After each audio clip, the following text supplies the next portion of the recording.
As a freelance designer, I work in a shared studio space in the center of Leipzig. On this channel, I show you my projects as well as a glimpse inside my design and construction process. In the future, I will also show you other projects, but as most of you may know, I'm currently building my own record embossing lathe inside a red box. So let's focus on that. Today we are going to take a look at the power supply components and the installation. If you like my content, feel free to support me via PayPal me.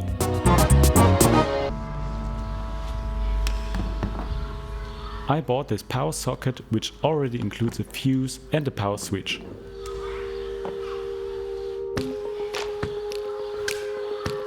To cut the hole to the right size, I used a 3D printed template.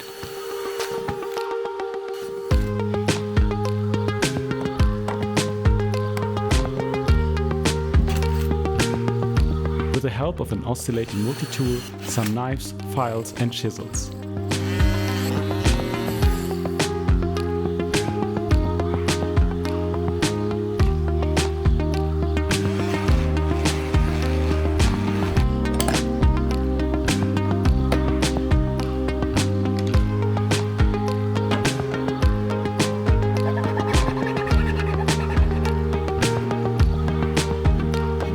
The power switch fits perfect in here.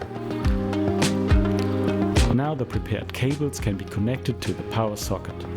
That's a straightforward operation. Maybe I will shield the cables and the housing in the future, but let's get to that in another episode.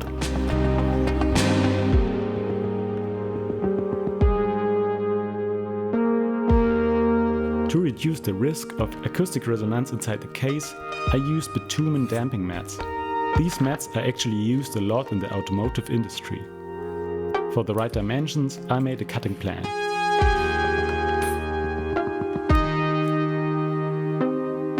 The mats are self-adhesive and will hold themselves in place inside the box. It's important to use large patches to get good installation results.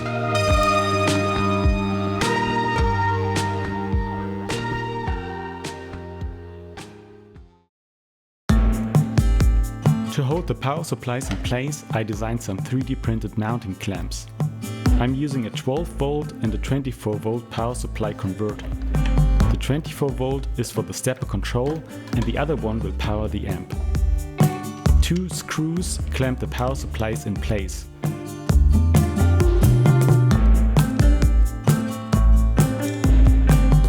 To fasten the long power cables in a tight space, I use Velcro cable ties. The mount itself is installed onto the aluminum frame. The installation onto the frame is pretty easy.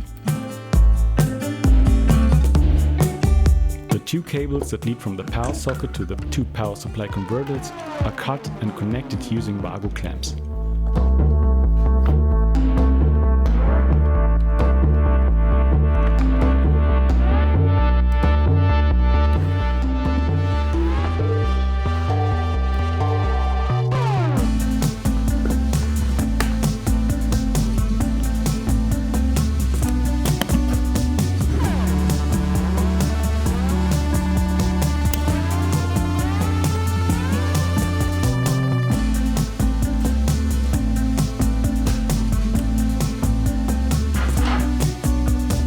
The 2 cables with DC adapters here will be connected to the PCBs and the amp in one of the next episodes.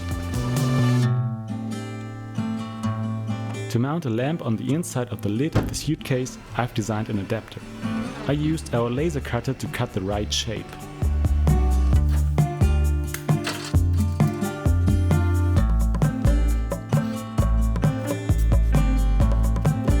The lamp is powered by USB and has a battery inside.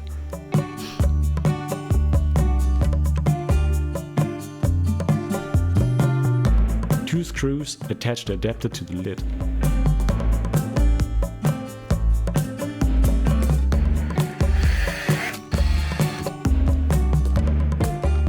And the light is quite nice to work with because of the nice warm light.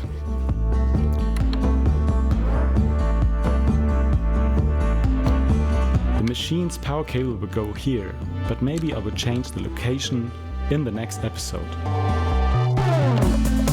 I hope you enjoyed watching this video. Feel free to leave a like and a comment. In the upcoming episodes, we will take a look at the panel cladding of the machine, as well as the components and the PCB boards of the controls. See you next time!